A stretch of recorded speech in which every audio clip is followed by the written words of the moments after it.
புதிய ஆண்டை தொடங்கும் ஒவ்வொரு முறையும் வகுத்து வைத்துள்ள புதிய இலக்கையும் திட்டங்களையும் ஆண்டு இறுதிக்குள் செய்து முடிக்க வேண்டும் என்ற எண்ணம் அனைவரிடத்திலும் இருக்கும். அந்த இலக்கை நோக்கி பயணிப்பதற்கு முன்னதாக இது நாள் வரை செய்த செலவுகள் மற்றும் இனி செய்யக்கூடிய செலவுகளை கணக்கிடுவது அவசியமாகும். அதுவே பின்னர் சரியான முறையில் சேமிப்பு பழக்கத்தை வளர்த்துக் கொள்வதற்கும் எதிர்கால திட்டங்களுக்கும் ஏற்ப வாழ்க்கையை நகர்த்துவதற்கு வழிவகுக்கும் என்று கூறுகின்றார் AKPKவின் பொருளாதார கல்வி பிரிவு நிர்வாகி நிர்மலா சுப்பிரமணியம். ஒரு தனிநபர் தம்மிடம் உள்ள சேமிப்பு தொகையின் அளவை அவ்வப்போது கணக்கிட்டு உறுதிப்படுத்திக் கொள்ள வேண்டும். அச்சேமிப்பு தொகை மக்களின் வங்கிக் கணக்கில் இருப்பதோடு அவசர தேவைகளுக்கும் முக்கிய பங்காற்றும் என்று நிர்மலா சுப்பிரமணியம் விவரித்தார். ஒரு எமர்ஜென்சி நடக்கும்போது சேவிங்ஸ் இருக்கா, அதுக்கு ஃபைனான்ஷியல் வைஸ் உங்களால் முடியுமா, அது பார்த்துருங்க.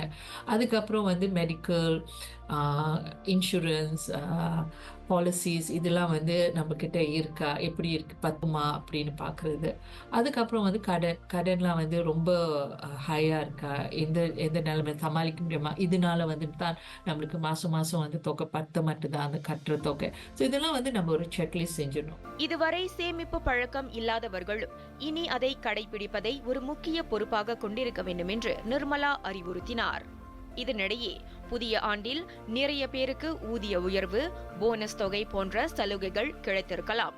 அவற்றை முக்கிய தேவைகளுக்கு பயன்படுத்த தவறினால் நிதி சுமை கூடுமே தவிர குறைய வாய்ப்புகள் இல்லை என்றும் நிர்மலா விளக்குகின்றார். போனஸ் கிடைச்சிருக்கலாம் சில பேருக்கு. ஸோ இந்த தொகையெல்லாம் வச்சுட்டு இருக்கிற ஃபர்ஸ்ட்லி ஓகே இந்த மாதிரி இதெல்லாம் நான் மாற்றணும் அப்படின்னு இருந்துச்சுன்னா, ஸோ முக்கியமான விஷயங்களுக்கு தொகை போயிடும்.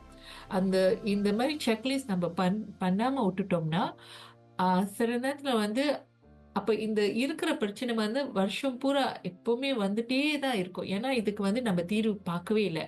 அதுக்கு பதிலாக நம்ம வேற விஷயத்துக்கு போயிட்டே இருக்கிறோம். இதனிடையே அதிகமான தொகையில்தான் சேமிக்க வேண்டும் என்பது கட்டாயமல்ல.